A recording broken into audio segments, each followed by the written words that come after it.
Absolutely beautiful, but Mhm. how did you, or what, in fact, inspired you to start collecting newspapers?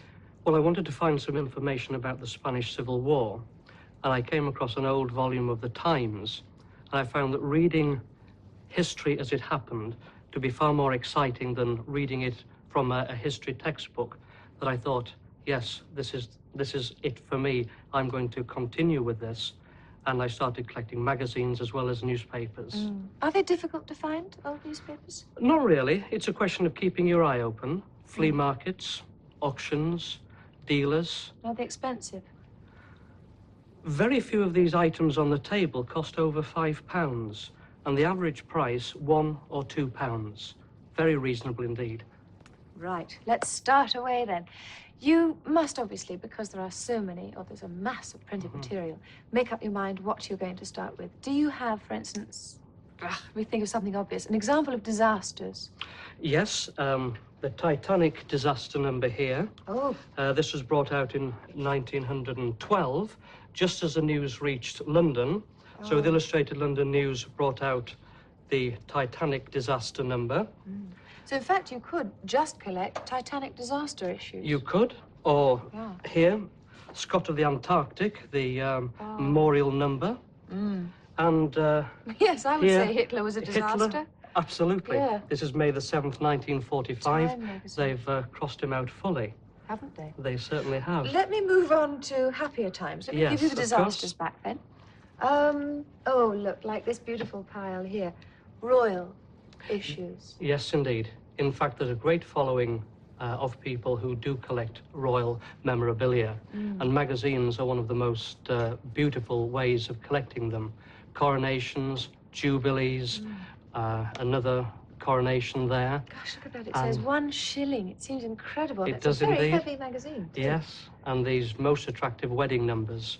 Yes. George V, as he became, George VI, and the Queen Mother as she is now, Queen Elizabeth, and of course the more mournful subject, the in memoriam issues. Yes. Marvellous. And can you think of another subject that we can pluck out of the air to look at? Well, the one area that I've concentrated on have been Christmas numbers. Oh, lovely. Because they are really attractive. The Illustrated London News started producing coloured supplements in 1855, and then the graphic came along a number of years later in 1870 and actually produced their numbers in wrappers, because previous to that they weren't in wrappers. The Illustrated London News took 5 years to copy them, and 1875 the first wrappers. Some beautiful Now then, pictures, aren't they? the Illustrated London News again fell behind because most of theirs were done in black and white, and as you can see, the graphic, the gorgeous colours of the graphic, every page is fully illustrated. Much more expensive then? Not at all. No, they both cost about a shilling, 1 and 6pence. Now look, this also says Christmas, and the dates aren't too far apart, but they're very different. Different readership. Illustrated London News graphic for the upper crust. These for the people who liked black stockings, who like to see an ankle. And in fact, the ankle theme came right up to the 20s. Here's a princess. So and titbits, of course. The naughty end of the market. The slightly naughty end of the market, yes, showing more than an ankle there. Oh, me? Yes, well, indeed. I suppose it is Christmas. It is indeed, yes. Oh, dear. And these over here, oh, beautifully presented. The graphic as well, yes. Yes. Gorgeous pictures, indeed. And what, they're more like the old masters. Very much so, yes. But the two main rivals, the Illustrated London News and Graphic, it wasn't checkbook journalism exactly, but it was trying to get as many artists as they could to paint things especially for them, and the giveaways. And we can see here some... This was a giveaway? This was a giveaway on satin. This was given away with the Gentlewoman magazine. Yes. And that's of Her Majesty Queen Victoria, yes. What were you meant to do with that? Frame it? You were meant to frame it, yes, keep it as a souvenir. Oh, goodness. And similarly, a gorgeous satin picture as well that was for framing. Now, this book looks terribly impressive. What's this all about? Well, I take it that some private individual bound all the magazines he could get. And in fact, the delightful thing is all the inserts were present. And you can see here... the sort of centre pages? The centre page... No, these were actually given away free, again, so that the purchaser of the magazine could frame them. And of course, they were framed. And these were one of the things that are so collectible now, because many of the artists of the day gave their all. And Louis Wain, as you can see, the cats here. It's a very big picture. And similarly, Blind Man's Buff. Gosh. Oh. And another one, Cat's Christmas Dance. Masses of cats. Masses of cats, hundreds of cats, different expressions. And that was just one person's private collection? It was indeed, put yes. together. That's it, yes. Wow. Well, as you say, it really is your own potted history. It is indeed, yes, very Marvellous. much so. Thank you for bringing them, Robin. A great pleasure. Well, as we found in other programmes, it's not only the old times that are collectible. Now, that certainly applies to the subject of magazines. Publications like this one are right up to date. And they're just as eagerly snapped up as the older, rarer magazines, too. So to find out more about them, let's meet, this time, Phil Clark. Phil, bang up to date, and compared with those other rather gentle magazines, pretty garish. Well, this is the way that a lot of the collectors these days like their magazines, especially the film collectors. I mean, let's face it, the films of today are rather garish. And changing pretty quickly, really, as to who's favourite for how long. Well, this is it. Roger Moore, of course, as James Bond, is always a firm favourite. Yes. As is the Star Wars trio. As is shown by this American magazine as well, the Jedi characters. So, as a collector, it wouldn't matter whether they're English film magazines or American film magazines, or would you differentiate between the two and sort of choose which you're going to collect? I don't think I would. I think if they were given all three on a newsstand, most of the collectors of film material would take all three. They would? Yeah, they're not going to say which is British No. and which is American. Can we go back? I mentioned nostalgia. This is it, isn't it? Film magazines of when were these, roughly? These were 1946, just after the war, which explains why their full colour consists of a red. That's full colour? Yeah, that was their full colour. Oh, I see. And it's also a little bit thin, but then with paper rationing, that was the way things were. Yes.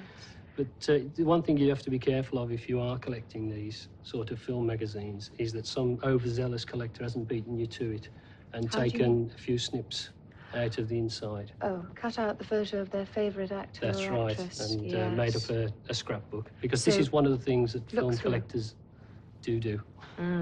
Right. Now, unfortunately, we have to leave film magazines, which I'd love to look into more. Detective comics. We're back to the wham bam stuff now, aren't we? That's right, yeah. These are the American comics, of course. The detective comics back in the 30s introduced the Batman Oh, yes. comic strip character. Batman. The action comics introduced the Superman. So when did these two characters come to England? They actually came to England, reprinted in 1940 in British comics. But they didn't actually start a general distribution in this country until 1960. Now, why, particularly, are these eminently collectible? I think it's mainly because the fact of most collectors that were trying to collect these sort of things during the 50s just found them very, very difficult to get. So when they became readily available in 1960, they were just snapped up. And there's just something about a superhero.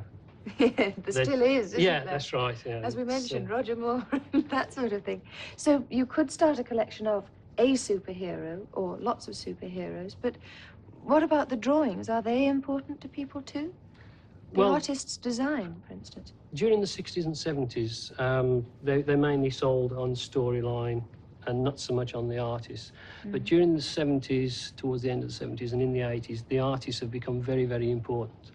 One of the most popular artists of the 70s, who's just brought out this new comic in the 80s, is Neil Adams on the Miss Mystic comic. This He's is got hers. That's right, yeah. He's got a very Bold-looking, bold has he? style. Yes. Yes. Well, that's the way Neil Adams draws them. I see. style is very strong. All the characters are well defined. There's good backgrounds. Whereas if you look in these earlier comics, there's really no background at all. As you can see from this, there's just Superman standing there with 4 villains, and there's not a lot in the background. No. Now these, I don't actually know Alpha Flight at all. Well, that has only just come out. Ah. It's by one of the more collected artists at the moment, John Byrne. The stuff that he does is snapped up as soon as it comes out. It's nothing to do with the literally. story, it's just to do with what it Well, looks like. this is it, yeah. Yes. The storylines are by the by when you're collecting an artist. Isn't it funny? You start off as a child looking at the stories, and once you become a collector, you have to change your mind a bit. That's right. X-Men? The X-Men continues its popularity because of a few years ago when John Byrne was drawing it, which goes to show that the artist does make the comic. Oh, yes.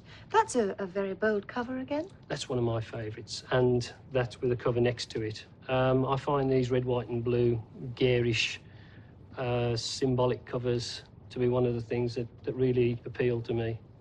You like superheroes, don't you? Yes, does it show? Admit it. Does it show? Now, what are those, I think, rather strange-looking magazines at the bottom there? Well, those magazines are amateur magazines. They've got a print run of about 1,000. They're put together by people that are interested in comics, for people who are interested in comics.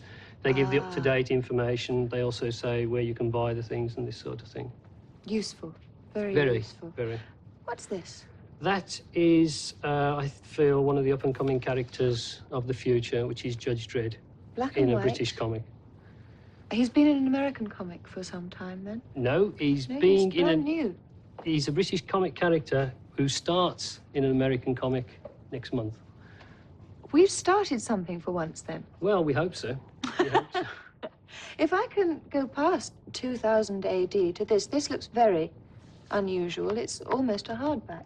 That, again, is a limited edition, but it's reprints of this character. Whoops, Judge Dredd. Yeah. They're limited to about 10,000 copies, so you won't find it in all the normal bookshops. No. Biggles. I'm surprised to see Biggles in a comic. I know he's frightfully British, but, Well, strangely enough, the Biggles in that comic was produced in Australia. Oh. But it's of interest because it's a British character produced by the Australians in the American format. Did we not do Biggles comics, then? No, only that reprint that we put out in the early 50s. Shame on us, is really what I'd say. And that is a #1. Does that make it even more worthy of collecting? It all depends whether you're a #1 collector, because these days it seems to be that with #1s, so many people collect #1s thinking they're going to be valuable in the future, that when they come to sell them, you find everybody else has got the #1. But nobody has a #2. That's right, yeah, 2s and 3s are the rare ones. And, of course, Disney. That's one of my favourite Disney covers, nice Christmas cover. It is a lovely Christmas cover with all the favourite people in it who we all know and love. That's right. So where would you suggest one goes to buy comics like this? Well, these days, the best place is to have a look in your local junk shop, have a look in the Oxfam shops, have a look in the specialist dealer shops. Marvellously. One way you can increase your collection is by coming to a comic mart such as this at the New Imperial Hotel in Birmingham. Now, this may not be the biggest mart you've ever seen, but it's very typical of the sort of sale that goes on up and down the country nearly every weekend. This particular mart caters for the collector of American comics. Spider-Man, Batman, the Incredible Hulk, they're all here, plus a few I've never heard of before. And here, too, are the lady collectors. I've never been very interested in, you know, when I was young, I was never interested in girls' comics. I used to hate them. And we had the old British Marvel comics, fantastic and terrific. Now, not very long ago, 18 months ago, I dug the whole pile of them out of the attic and sat down and read the lot, which took about 4 hours. So if you I buy... went to buy some original ones. So if you buy now, you would also read them. You wouldn't just buy them to look at the covers. Oh, no, you read them. Yes. Does that lessen their collector's value? What if they're opened and looked at? Well, you have to be careful, I suppose. It depends. I mean, not all of them are worth something. But I always see we've got here kids from 8 to 18. We've got a whole range of people. All kinds of people come onto these things because I think there's a lot of interest in it. And who are the people who are actually having the tables here? Are they generally people who sell from shops, or are they just private collectors? We've got a little bit of both. We've got some full-time dealers who actually sell comics and make it their living. We've also got some collectors who've come along and perhaps found some comics that they want to sell and make a little bit of money perhaps, so improve their own collection. So it's a good place to come and change and swap and... That's right, yes. Oh, we get that all the time. Let me just confess to you, I saw one comic down the other end that was priced at £40. Is that very rare? You're not going to find every comic costing £40. At the same time, there is quite a lot of things around which reach quite high prices. Certain collectors' items which are very popular, things like first issues, or perhaps there's a popular artist or a popular writer inside, will make it a desirable collector's item. And there is a collector's manual that you can find. Yes, there is, and it helps to stabilise the price a little bit from dealer to dealer. Jatinder, with this amount of comics here, I have to ask, are you a collector or a dealer? Well, I regard myself mainly as a student who's trying to get through Polytechnic and earning a few extra pence on the way. So you sell, what should we say, your swaps? Well, most of them are swaps. Generally, what I do is I buy comics that are as cheap as possible, and if I get them in better condition, then I sell the comics which aren't in such good conditions to make up for them. And this also provides me with extra revenue to buy more expensive comics. And where would you go to find your comics? Generally, marts like this and second-hand shops are the best bet, I think. Sometimes you can walk in there and you can find some really prize items in there, and they're only 5 or 10 pence each. It's just a case of looking around. But it's the good old British comic which evokes the greatest feelings of nostalgia amongst collectors. We've probably all read the tales of Desperate Dan, Pansy Potter, and Lord Snooty and his pals, and they, together with Dan Dare and Roy of the Rovers, have all earned their place in the annals of comic history. One man who has made a lifelong study of British comics is Dennis Gifford. Dennis, not only a lifelong study, but thanks to you, we have some of our British comics because you illustrated them. I yes? did indeed, yes, quite a few over the years. Who was the Including one you character? mentioned, in fact. Pansy Potter was one of the first I ever Pansy did. Potter. The strong man's daughter, as they pronounce it in Scotland where they published the comic. Is that where your interest started, or did your interest start first in comics? Oh, no. Which way round? Really in the comics, because my auntie used to come every Friday with some comics in her pocket for me, you know, and when I'd read them, I put them in my cupboard with my toys and my books, and then she brought 2 more next week, and I put them in the cupboard with us. And so it built up, you see. I never threw them away. I didn't know you were supposed to throw them away, is what it amounts to. I thought you were supposed to keep things as nice as comics. And, of course, before I knew it, there was a big pile in the cupboard. And then you got into the Yes. drawing. Do you find that actually they're of any use to you, or are they just totally for enjoyment? Oh, no, no, no. Apart from their incredible historic interest as this collection grows, they're jolly useful. I do a program called Looks Familiar, and we often use little bits of comics, you know, to remind people of their own personal yesteryears. Now, wait a minute. I've just spotted something over here. There's a very strange-looking character here, Dennis. Who's that? Funny big With nose the big chap. nose, Yes. that's Ali Sloper. I think we've got the first one here, his first appearance. Ali Sloper's Half Holiday. This was long, long ago in 1884, and that's the first issue. I'm sorry, it's a bit rough, but then it's incredibly precious. And I only actually acquired it recently, so these things still turn up, you know. And why is he called Ali Sloper? Well, because he slopes up alleys. I wish Next I hadn't question. asked. I really do. Yes, it was on, of course, they used to come round for the rent in those days on a Friday, you see, and Ali Sloper is a Victorian pun, really, so you could be forgiven. Now, I have a... You didn't know I was going to do this to you. Ah, I have a comic here, funny folks. which I want to ask you about. Is it of interest? Well, of course it is, yes, very much so, because it's really the step between Ali Sloper, who first appeared as a character in a magazine, and comics. That was really, Funny Folks was really the first comic format publication in this country. And it was the combination of the two which gave us Ali Sloper's Half Holiday, a regular character appearing every week in a comic, that set the whole chain going. And in fact, many years later, the comic that people think, because of the great publicity, is the first comic, was Comic Cuts #1. We only really succeeded because it was a copy of the others at half the price. That was the Comic Cut, I suppose. It was cut to a halfpenny. Halfpenny. And everybody bought one like mad. They still don't really look sort of recognisably like comics. I mean, Well, to perhaps me, it's this colour, looks a isn't bit it? more like it. Yes, Yes. with colour. Yes, colour didn't come along for some time, only for special issues. You see, a halfpenny I comic, see. it had to go up to a penny, double the price, to afford colour. And it wasn't until colour printing became as cheap as everything else that they could actually, that comics really caught on. Double the price, tuppence. Well, we that's know the that. double Christmas number. Oh, Twice as many pages as well. Silly me. Who This is was it? really, well, The Rainbow, a very famous comic with Tiger Tim and the Bruin Boys. Oh. They were really what brought comics into the children's market, because until then, in the days of Alice They'd all Sloper been Comic adults. Touch, it was all adult comics, you see. Yes. Because I automatically, and I'm sure everybody at home automatically thinks comics Comics for kids. must have been always aimed at children. No, no, no. It was really colour that swung it too, What are you because hiding children under like here? colour, and for some reason adults didn't like looking at coloured papers.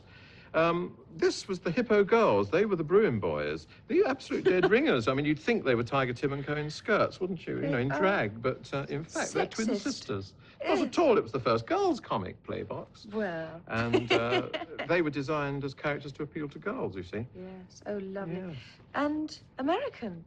No, no, no. Characters? American Well, characters. yes, Mickey Mouse, British definitely. comic, the first issue of Mickey Mouse Weekly. Very collectible. 1936. Highly, yes, Disneyana, #1 in the corner. #1 collectors are not slipping by the wayside.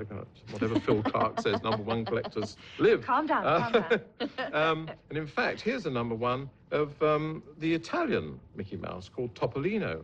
Now, does the personality of the character change if you change the language at all? Well, Mickey Mouse didn't, but in fact, Tiger Tim and several other British characters appeared in Italian comics, and one, who was called Rob the Rover, our first actual boy hero, appeared in Italian as Vincentio the Young Fascist.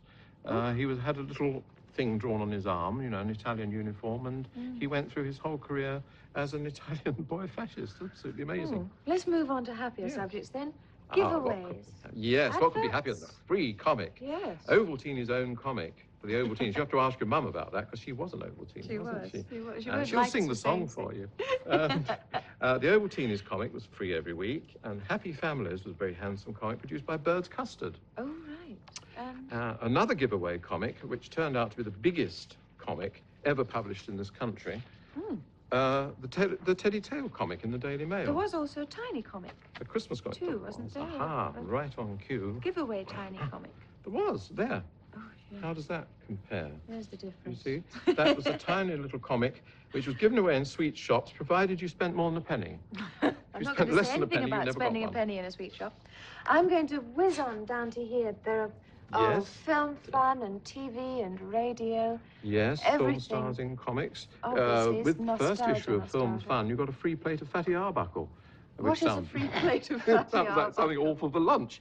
Sounds It was a terrible. photographic plate. Oh, a is what it photographic meant. plate.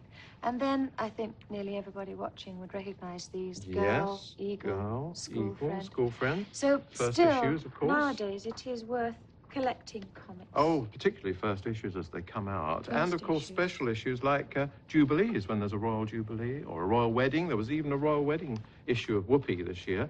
Really? Playbox coronation number and so forth. And So of course, every now and then keep there your are eyes special Lovely. celebration issues. Dennis, thank you. I think we're all going to go to a small room somewhere and read all of these comics before we go home. Thanks very much. Well, the comic strip became so popular that the advertising people recognized that one way to attract readers to their advertisements was to disguise them as comic strips. So you began to see more and more of this type of advertisement, both in magazines and newspapers. They started 50 or more years ago, but you can still see them today. Well, that's just one form of advertising. We'll be looking at lots of others in our next program. Hope you can join us then.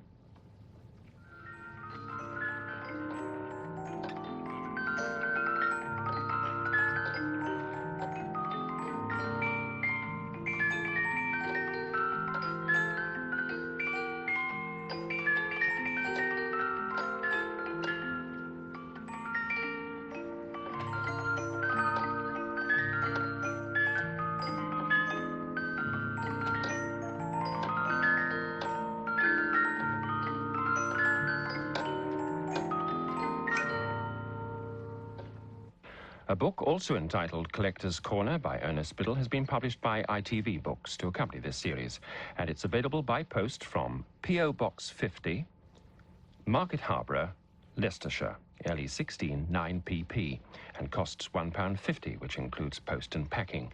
Cheques and postal orders made payable, please, to ITV Books. Sunday morning greetings.